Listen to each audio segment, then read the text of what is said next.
அனைவருக்குமே வணக்கம். சற்று முன் கிடைத்திருக்கக்கூடிய ஒரு மிக மிக முக்கியமான செய்தி ஒன்று வெளியாகியுள்ளது. சற்று முன் பொன்முடி வழக்கில் நீதிபதி இறுதி தீர்ப்பு.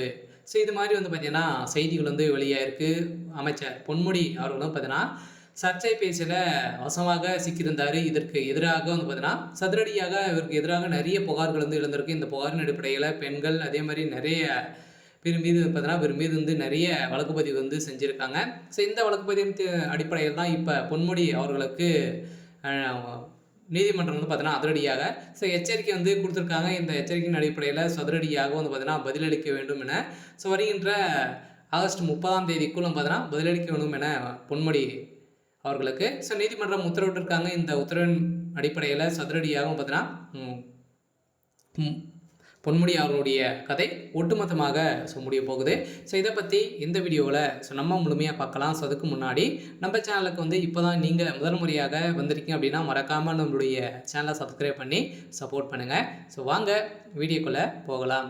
பொன்முடி அவர்கள் பார்த்தீங்கன்னா ஏற்கனவே கடந்த வருடம் சைவ வைணவ சமயங்கள் அதே மாதிரி பார்த்தீங்கன்னா பெண்கள் குறித்து முன்னாள் அமைச்சர் பொன்முடி சர்ச்சைக்குரிய வகையில் பேசிய விவகாரம். முன்னாள் அமைச்சர் பொன்முடிக்கு எதிராக பாஜக கவுன்சிலர் பார்த்தீங்கன்னா சென்னை ஜார்ஜ் டவுன் நீதிமன்றத்தில் தனிநபர் புகார் தெரிவித்திருந்தார்.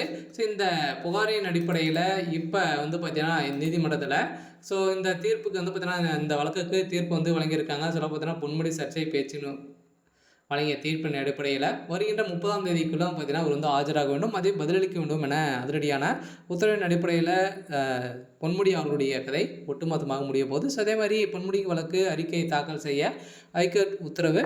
அதே மாதிரி சைவ வைஷ்ணவ சமயம் மற்றும் பெண்கள் குறித்து சர்ச்சைக்குரிய வகையில் கருத்து தெரிவித்த விவகாரம். முன்னாள் அமைச்சர் பொன்முடிக்கு எதிரான புகார் முடித்து வைக்கப்பட்டது குறித்து இது அறிக்கை பார்த்தீங்கன்னா தாக்கல் செய்ய உத்தரவிட்டிருக்கிறது. பொன்முடிக்கு எதிரான புகார் முடித்து வைக்கப்படும் எனவும் குறித்து புகார்களுக்கு தெரிவிக்கப்பட்டுள்ளது. தமிழக அரசு புகார்களுக்கு தகவல் தெரிவித்து குறித்த விவரங்கள் அறிக்கை தாக்கல் செய்ய வேண்டும் என